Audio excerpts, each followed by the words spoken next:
it's really important that we know what our core values are. These are the coordinates by which we process, perceive, and filter reality to know that which is important and that which is just, you know, only worth dismissing, to know that which we're moving towards, that which we need to move away from. And it's actually a cornerstone of forming good boundaries. If you don't know what your values are, it's much murkier when you're trying to navigate your way through the world. Whenever you have a value, of course, its opposite becomes an unvalue. So if you value freedom and you're moving towards freedom, then you don't value, or you're moving away from, any form of imprisonment or situation that dampens your freedom. If you highly value truth, then you're not going to be moving towards deception, and any scenario where there's deception is going to be problematic for you. How do you know what your core values are?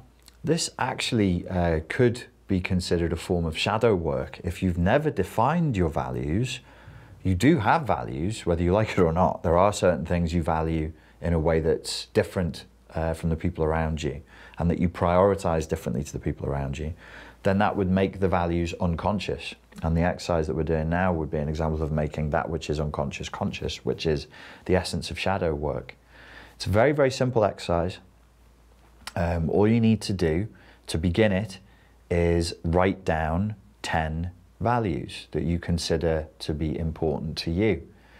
The way I would do this is I would go to your favorite search engine and search for list of core values, and then just at random choose 3 different pages and 3 different lists. Go through them, and you will be surprised to find that there is a ton of things on those lists that you do not value at all. This is normal, this is natural, this is the way it should be. What you think, or if they're unconscious, if you are processing as though certain values are common to you and the people around you, it can create conflict, it can create bemusement and disappointment and bewilderment. But when you do this exercise, you realize, oh wow, some people really value enterprise, or they really value creativity, or they really value safety. And I don't even consider them to be values at all, for example. In that example, actually, those are all values of mine. I just couldn't think of anything else. But you will see on the lists things that they're just not important to you. It is just as important for you to know that which you do not value as that which you do, so you can appreciate difference between people. Sometimes you're interacting, it could be your partner, it could be your mother, it could be anybody. The value system is different, and therefore, if you just assume that everybody's going to be mirroring you, you'll bump heads.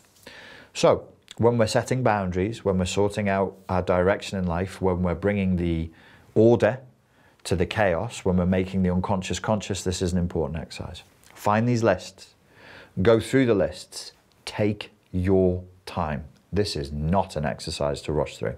Take your time, read the lists. Certain words will stand out to you and you'll go, yes, freedom, that's important to me.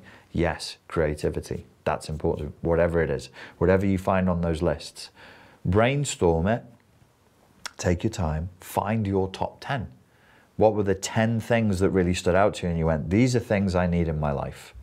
Then we start whittling it down. We say, okay, there are things you want and there are things you just can't live without. So let's reduce that list of 10 to 5.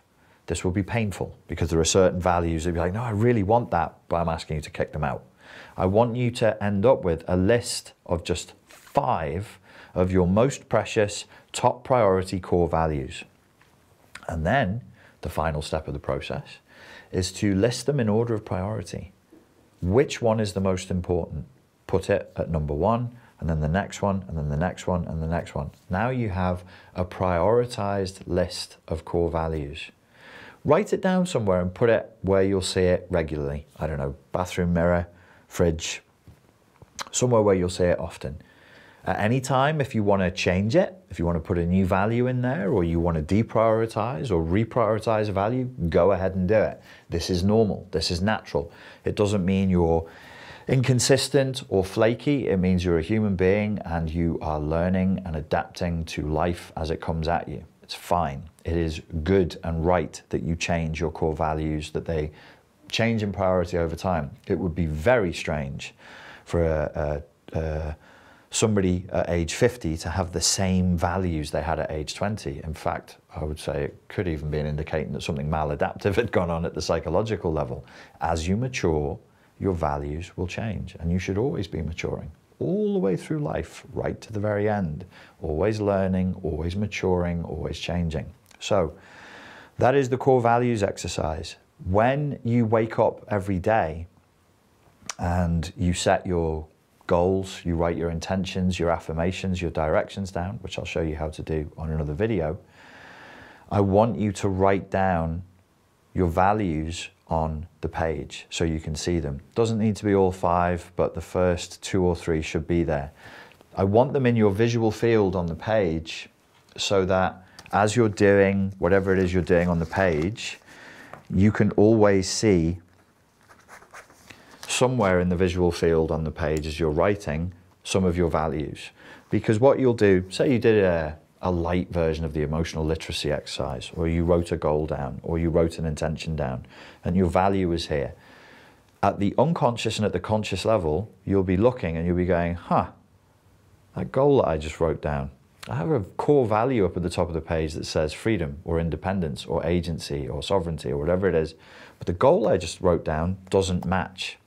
It's a very soft, very gentle way of checking in with yourself every day that the things that you're trying to get done in life actually align with who you are authentically.